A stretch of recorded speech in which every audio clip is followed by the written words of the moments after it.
한 주간도 길 위에서 많은 시간을 보냈습니다. 길 위를 걸었고 또 때로는 차량으로 이용해서 길 위를 이동했습니다. 지난 한 주간도 집에서 가정에서 학교나 학원 혹은 직장 또 혹은 산책로를 이렇게 걸어가기도 했고요. 또 직장에서 가정으로 아주 바쁘게 숨가쁘게 이렇게 이동하며 길 위를 걸었습니다. 때로는 길 위에서 새로운 사람들을 만나기도 하고 또 다른 사람들을 만나서 많은 반가운 인사와 안부를 묻기도 하고 또 지하철이나 버스 안에서 마주 앉아있거나 옆에 앉아있거나 그런 사람들이 핸드폰을 하고 있는 그런 사람들을 보기도 했습니다. 저는 이 아침에 2000년 전에 한 길가로 우리 가족들을 인도하고자 합니다. 예루살렘에서 엠마오로 뻗어져 있는 길이었고요. 예루살렘에서 엠마오로 혹은 엠마오에서 예루살렘으로 이동하는 많은 사람들이 있었지만 그 중에서도 두 사람에게 초점을 맞추고 싶습니다. 그 사람들은 예루살렘에서 출발해서 엠마오로 가고 있었습니다. 쉴 새 없이 무엇인가를 이야기하고 있습니다. 그런데 이렇게 보고 있으니까 분명히 처음에는 두 사람이었는데 어느덧 세 사람이 되었습니다. 길 주변에는 싱그러운 풀냄새가 봄의 초록이 물씬 풍기고 꽃들이 피고 있습니다. 그 아름다운 배경에서 길 위를 걸어가는 두 사람, 조금 지나니까 세 사람에 관한 아주 감동적인 이야기, 회복의 이야기를 오늘 이 아침에 우리 가족들과 함께 나누고 싶습니다. 때는 안식 후 첫날입니다. 안식 후 첫날 그날은 예수님께서 부활하신 날입니다. 안식 후 첫날 그 새벽 미명에는 여인들이 예수님께서 운명하시고 바로 안식일이 되었기 때문에 장례를 제대로 할 그런 시간이 없었습니다. 안식이 되니까 유대인들의 법규에 의하면 빨리 시초를 정리해야 되는 것이죠. 그래서 기다렸습니다. 안식일이 끝나고 기다려서 이제 안식 후 첫날 새벽이면 달이 해가 뜨기 전에 아주 어두컴컴한데 여인들이 귀하게 준비한 상품을 들고 예수님의 무덤으로 달려갔습니다. 예수님의 무덤으로 달려갔을 때 거기에는 놀라운 일이 벌어졌죠. 무덤을 지키고 있던 로마 군사들은 한 사람도 보이지 않고 그 큰 돌에 굴러서 옆에 떨어져 있고 무덤 안에는 텅 비어져 있고 마땅히 있어야 될 예수님의 시체가 온데 가는데 없이 사라졌습니다. 그리고 더 놀라운 사실은 거기에서 천사들을 만났는데 그 천사들이 예수님은 부활하셨다 하는 그런 소식을 전해주었습니다. 여인들은 이 놀라운 소식을 가지고 와서 사도들에게 모여있는 제자들에게 돌려주었습니다. 그리고 사도들은 이 여인들이 너무 충격을 받아서 정신적인 충격을 받아서 이 헛소리를 한다 이렇게 생각을 했습니다. 물론 그 중에 베드로와 요한은 그 이야기를 듣고 정말인가 싶어서 달려갔어요. 그래서 무덤 안에 가보니까 무덤이 텅 비어있고 예수님은 보이지 않습니다. 이상하다. 어떻게 된 것일까? 누가 훔쳐갔나? 이런 의아한 생각을 가지고 돌아오고 이런 날에 이런 새벽부터 이런 사건이 있었던 날에 그 모든 것들을 보고 들었던 두 사람이 이제는 우리 고향으로 돌아가자. 엠마오로 돌아가자 하면서 이렇게 돌아가는 여정입니다. 부활하신 예수님이 실제로 나타나신 지금까지는 이제 예수님이 살아났단다 하는 소문이 사실은 돌고 있었는데 그 소문에 대해서 대부분의 사람들이 예수님이 살아났다는 것에 대해서는 믿지 않고 그냥 여인들이 충격을 받아서 잘못 보거나 잘못 들었겠지 하는 이런 소문이 돌고 있는 이런 시점에 두 사람이 예루살렘에서 엠마오로 가고 있었고 그리고 실제로 부활하신 예수님이 나타나고 만나는 그런 사건이 오늘 우리가 읽은 본문입니다. 엠마오는 예루살렘에서 한 13km 정도 떨어져 있습니다. 그래서 한 2시간, 3시간 이렇게 걸리는 거리입니다. 서쪽으로 떨어져 있는 엠마오를 향해서 두 사람은 가고 있었고요. 이 두 사람은 그동안 예루살렘에서 겪었던 일들을 쉴 새 없이 서로 이야기하고 있었습니다. 그만큼 예루살렘에서 있었던 일에 대해서 정신적으로 매몰되어 있었고 또 많은 충격을 받았던 것이죠. 예수님께서 십자가에 못 박히신 것에 대해서 자책하는 마음도 있었을 거예요. 그때 베드로가 좀 더 결단을 해서 우리가 예수님을 보호했더라면 좋았을 텐데 주님이 칼을 들니까 칼로 망한다고 하면서 제지를 했으니 어쩔 수가 없잖아. 그래도 우리가 그때 한번 힘을 발휘했더라면 예수님을 지킬 수 있었을 텐데 뭐 이런 자책의 마음도 있었을 것이고 여인들이 들려준 그 놀라운 소식에 대해서 여인들이 정신상태라든지 충격이 가든지 뭐 이런 것들에 대해서 서로 이야기하면서 가고 있었습니다. 두 사람은 예루살렘에서 받은 그 놀라운 충격에 매몰되어 있었고 그 생각에 사로잡혀 있었고 길을 가면서도 주변에 꽃들이 어떻게 피었는지 봄에 싱그러운 냄새가 어떤 것인지 하늘의 구름은 어떻게 뭉게뭉게 떠오르고 있는지 주변에 지나가는 사람 이런 것에 대해서는 아무런 관심이 없었어요. 그까지 관심을 가질 생각의 여력이 없었습니다. 계속해서 두 사람은 예루살렘에서 있었던 일에 대해서 분석하기도 하고 논평을 하기도 하고 스스로를 자책하기도 하고 누군가 희생양을 찾기도 하고 아쉬워하기도 하고 그러면서 걸어가고 있습니다. 그런데 예루살렘에서 출발한 또 다른 사람이 있습니다. 또 다른 나그네는 이렇게 이야기하는 사람들보다는 혼자서 걷다 보니까 훨씬 걸음이 빨랐어요. 점점 두 사람에게 가까이 왔습니다. 바짝 붙었어요. 이제 이 두 사람은 추월해서 지나가려는가 보다 했는데 추월하진 않고 두 사람이 옆에서 딱 바짝 붙어가지고 보조를 맞춰서 걸어가기 시작합니다. 처음에는 두 사람이었는데 이제 보니까 세 사람이 걷고 있었습니다. 낯선 사람 이 나그네는 물론 부활하신 예수님입니다.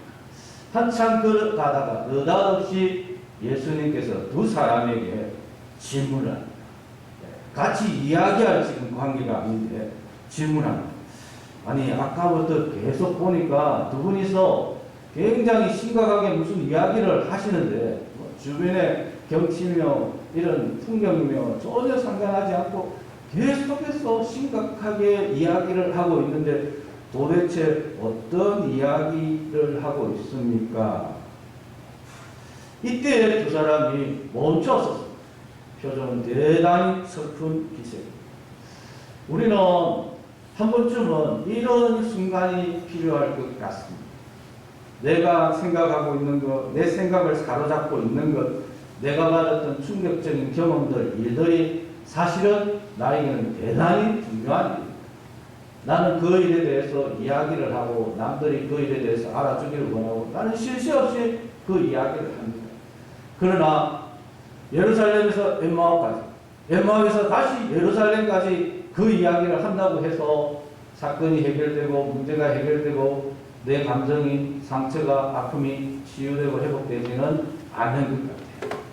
오히려 이 나그네 예수님처럼 다가와서 부지식간에 느닷없이 도대체 무슨 이야기를 그렇게 하세요 하면서 한 번쯤은 내가 멈춰 서는 일이 있어야 될 것 같습니다.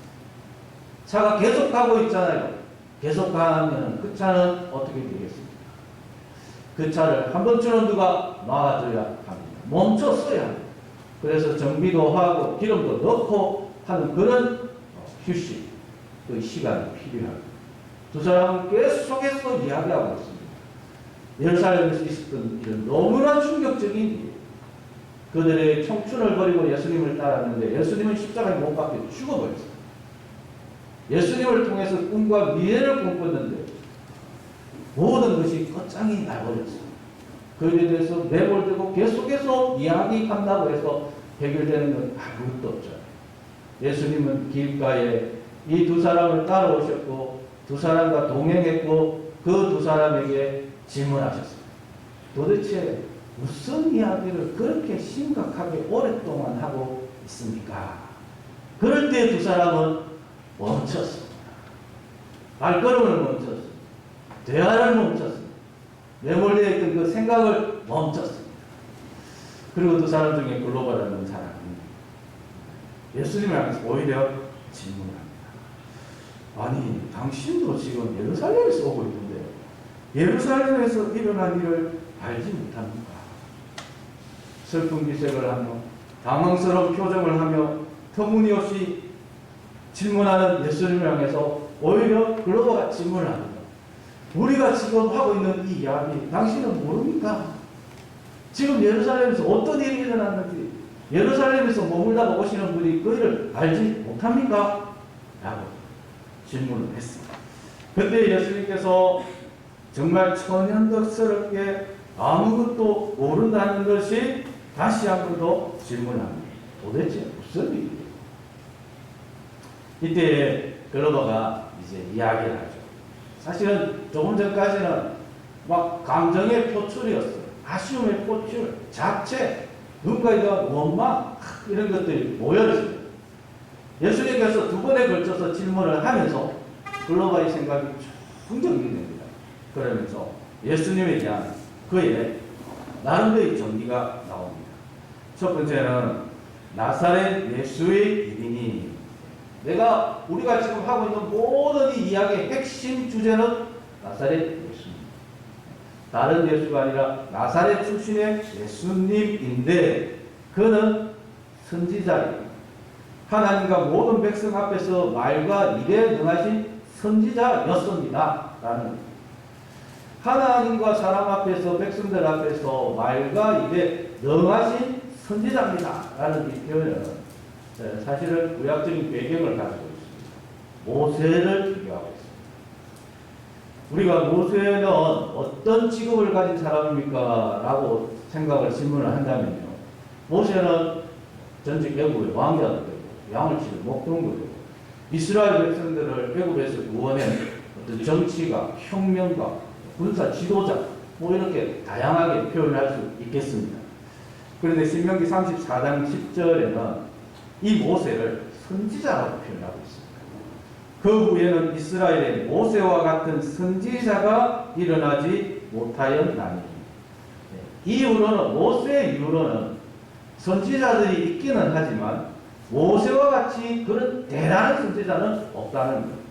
그 이유로 첫째는 모세는 하나님과 대면했다. 하나님과 굉장히 친밀한 관계를 가졌다는 것이고, 두 번째는 하나님께서 이스라엘 백성들을 구원하기 위해서 애굽에 보냄받은 사람이다. 그리고 세 번째는 모세는 많은 이적과 기적, 말과 행동에 있어서, 일에 있어서 굉장히 능한 사람이었다라고 그렇게 요약하고 있습니다.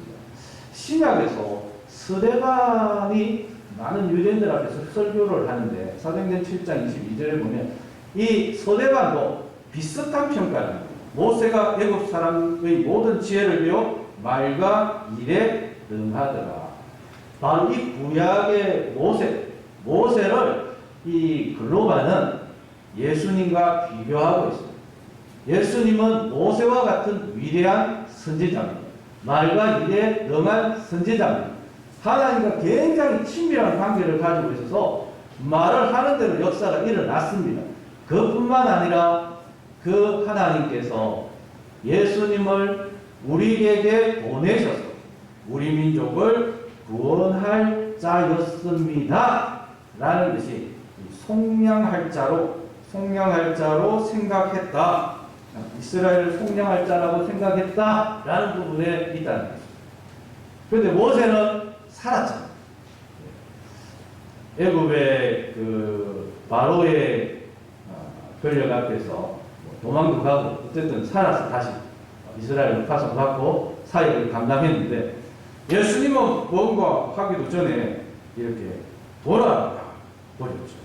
그래서 20절에 보면 우리 대제사장들과 관리들이 사형 판결에 넘겨줘 예수님이 십자가에 못 박혀 죽었습니다. 영적이든지 정치적이든지 군사적이든지 사회 경제적인 어떤 공경으로부터 우리는 이 사람이 예수님이 이스라엘을 구원하고 속량할 자라고 여겼는데, 믿었는데, 그래서 예수님을 따라다녔는데, 어느 날 예수님이 십자가에 못 박혀 죽었습니다. 그것이 큰 아픔이죠. 그런데 21절에 보면 그것만은 아니에요. 다른 걸 또 들고 있어요. 이뿐 아니라 이 일이 일어난 지가 사흘째요. 이 말을 하고 있어요. 예수님은 내가 인자가 십자가에 못 박혀 죽고 죽은 사흘 만에 부활할 것이다 라는 예언의 말씀을 제자들에게 돌려줬어요. 이 사흘이라는 것이 이 사람들의 내리에 있는 겁니다. 워낙 능력이 크신 분이니까 하나님께서 뭔가 역사하셔서 비록 십자가에 못 박히고 죽었지만 그래도 뭔가 어떤 일이 일어나지 않겠나 하는 막연한 그런 어떤 기대는 있었던 거예요. 그런데 십자가에 못 박히고 무덤에 안치되었는데 하루가 지났습니다. 이틀이 지났습니다. 사흘이 지났습니다. 뭔가 변화는 없는 없어요. 예수님 눈앞에 턱 나타나지 않아요. 그리고 여인들 중에는 예수님이 살아났다는 소식을 전해 주었습니다. 그러나 그 소식은 뭔가 그들이 기대하는 사건으로서는 여기지 않는 것이죠. 천사들이 나타나서 예수님이 부활했다는 소식을 여인들이 듣고 알려줬지만 그 소식은 믿지 않습니다. 우리가 많은 이야기들을 하고 경험을 하고 또 그런 사건 속에서 충격을 받고 그걸 가지고 또 이야기를 하지만 가장 근본적인 것은 결국은 믿음입니다. 내가 예수님을 믿으면 여인들이 들려준 소식에 대해서 할렐루야 하나님 감사합니다 이렇게 되지만 예수님의 부활에 대해서 기본적으로 믿음이 없으면 아무리 여인들이 와서 이야기를 해줘도 그 사실을 믿지 못합니다. 우리는 보고 싶은 것을 보고 듣고 싶은 것만 듣는 경향이 있다는 것이죠. 그리고 그 밑바닥에는 믿음이라는 가치관입니다. 믿음이라는 세계관입니다. 내가 믿기 때문에 그 이야기를 믿는 것이지 믿음 자체가 없으면 아무리 많은 사람들이 예수님의 부활에 대해서 들려줘도 믿을 수가 없더라는 것입니다. 여인들이 예수님의 부활의 소식을 들려줬습니다.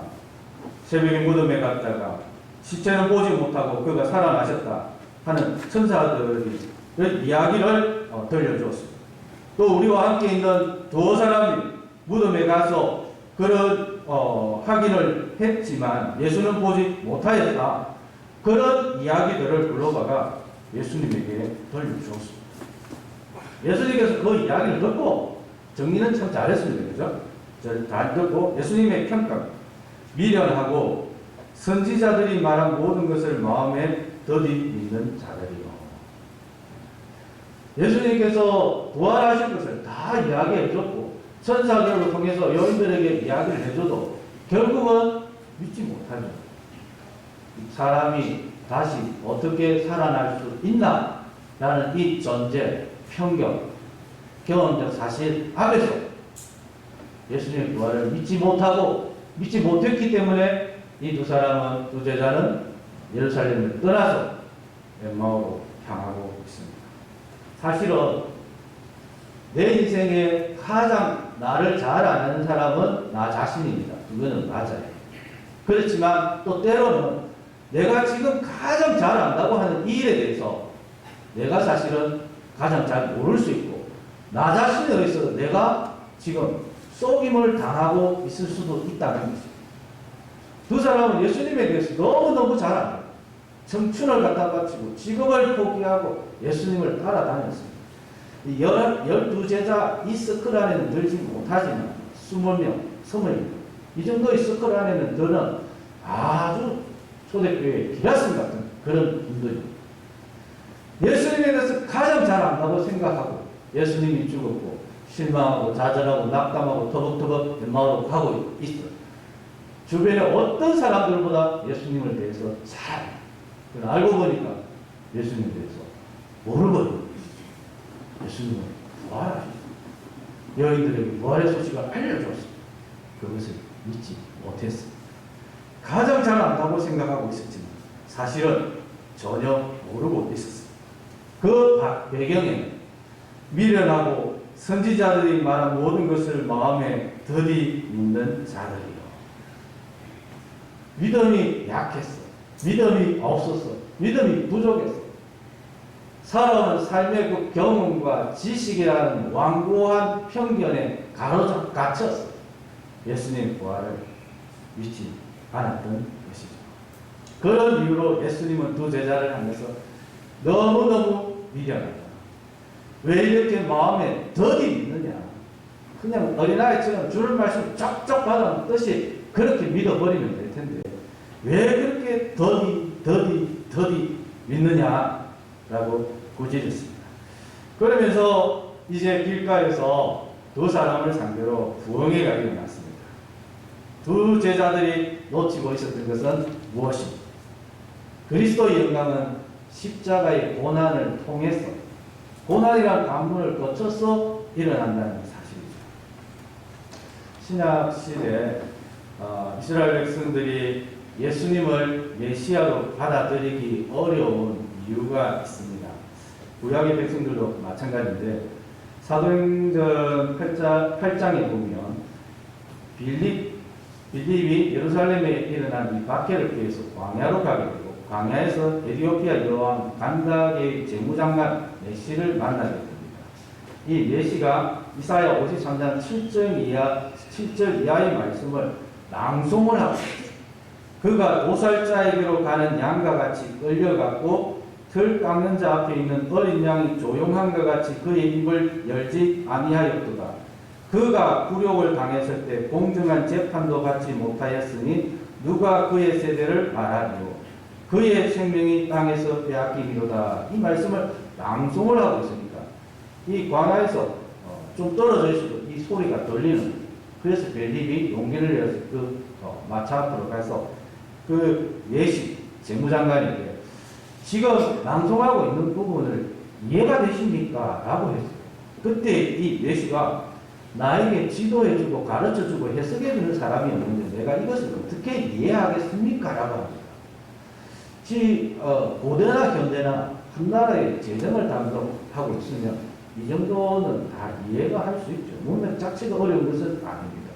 그런데 이 메시가 어려운 부분이 무엇이냐 하면 여기서 그가 보살자에게로 끌려가는 양과 같지 않은 이 그가 도대체 누구를 가리킵니까? 하는. 그래서 빌립이 마차에 올라가서 이 부분에 대해 설명했죠. 흔히 문학에서 모순어법이라는 게 있습니다. 서로 모순되는 표현을 결합을 해서 새로 더 강렬한 이미지를 만들어내는 건데 예를 들면 소리 없는 아우성. 아우성은 소리가 있잖아요. 침묵의 소리. 침묵은 소리가 없습니다. 작은 거인. 거인은 작지 않잖아요. 현명한 바보. 어두운 광명. 이런 걸 모순어법이에요. 고난받는 메시아. 십자가 처형을 받는 메시아. 이건 모순어법. 구약의 백성들은 이스라엘 백성들은 메시아는 영광의 왕, 승리의 왕이 메시아가 고난을 당할 수가 없어요. 이거는 말이 서로 안 되는 모순어법입니다. 그러니까 구약에는 고난받는 종에 대한 이야기도 있고 영광의 메시아에 관한 이야기도 있어요. 그래서 구약 이 백성들은 영광의 메시아에 관한 이야기는 메시아로 이야기를 하고 해석을 하고 고난받는 종에 대해서는 그냥 하나님의 율법을 어긴 이스라엘 백성에 대한 그런 그런 것으로 이렇게 적당히 해석을 하고 넘어갔습니다. 이 부분이 편견, 가지고 있는 편견, 어떻게 메시아가 고난을 받을 수 있나는 것이죠. 그런데 예수님은 두 제자에게 세상 종말의 메시아, 만민을 구원할 메시아 영광의 왕은 고난의 길을 걸어가야 된다는 것을 설명해 주셨습니다. 구약에서부터 신약에, 구약의 창세기부터 말라기에 이르기까지 성경 전체를 종행하면서 메시아가 고난이 동반될 수 없는 사실, 십자가의 고난은 예수님의 죄 때문이 아니라 우리의 죄를 감당하기 위해서 하나님의 저주와 심판을 받았다는 사실을 설명해 주었습니다. 하나님 앞에서 거룩하지만 하나님으로부터 버림을 받고 비록 죄가 없지만 십자가 처형을 당할 수밖에 없는 이 사실을 설명해 주었습니다.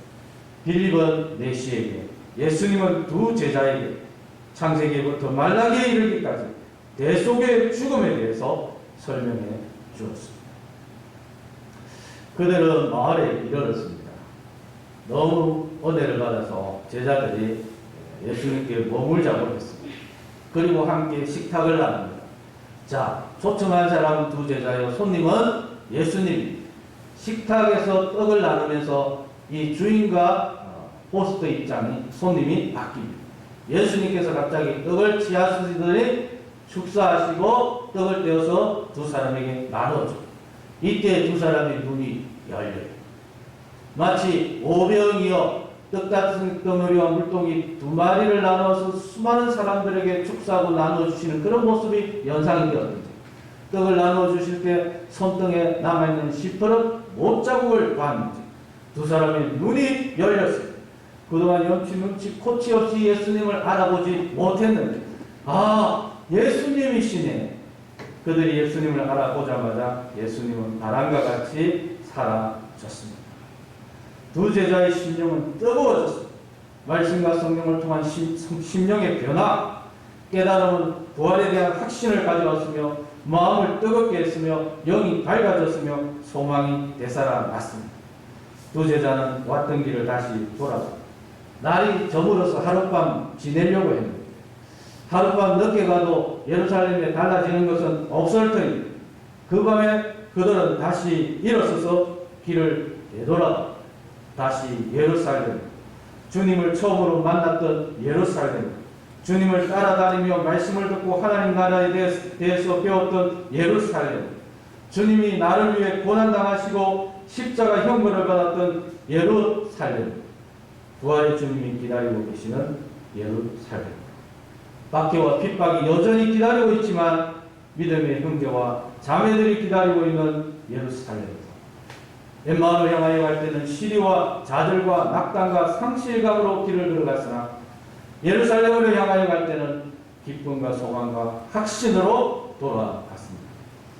사랑하는 우리 축복로 가족들, 교회는 우리의 예루살렘입니다. 우리는 교회를 통해서 예수님을 만났고 예수님을 영접하였습니다. 우리는 한 주간 또 세상에서 길을 걸어가게 될 것입니다. 때로는 상실감이나 우울감, 때로는 낙담과 외로움을 가지고 이 길을 걸어갈 수도 있습니다. 때로는 내가 가장 잘 안다고 생각하면서 누구도 나의 심정을 이해하지 못한다고 생각하면서 걸어갈 수도 있습니다. 그러나 분명한 점은 그 길 위에 우리 주님이 우리를 따라오시고 우리와 동행하시고 주님은 우리에게 말씀하시고 질문하십니다. 말씀을 통해서 우리의 편견과 우둔함의 장막을 걷어주십니다. 하나님의 놀라운 사랑과 주 예수 그리스도의 십자가 은혜와 성령 하나님의 내주하심에 대해서 가르쳐 주십니다. 길 위에서 우리의 심령이 뜨거워지기도 하고 길 위에서 벅찬 감격과 감동이 차오르기도 할 것입니다. 그런 놀라운 체험을 가지고 다시 예루살렘으로 돌아갑시다. 주님의 날, 주님의 교회에 우리 모두가 길 위에서 우리를 만나주신 그리스도 예수님을 찬양하고 감사하고 함께 서로 간증하는 축복로 가족들 될 수 있기를 주님의 이름으로 축복합니다. 자비로우신 주님, 우리는 또 한 주간 많은 시간을 길 위에서 보내게 될 텐데 그 길 위에서 곳곳마다 예수님을 만나게 하시고 우리의 편견과 아집의 장막이 걷어지게 하시고 주님의 말씀과 성령의 역사하심으로 더욱 강건해지는 그런 은혜를 내려 주시옵소서. 예수님 이름으로 기도드립니다. 아멘.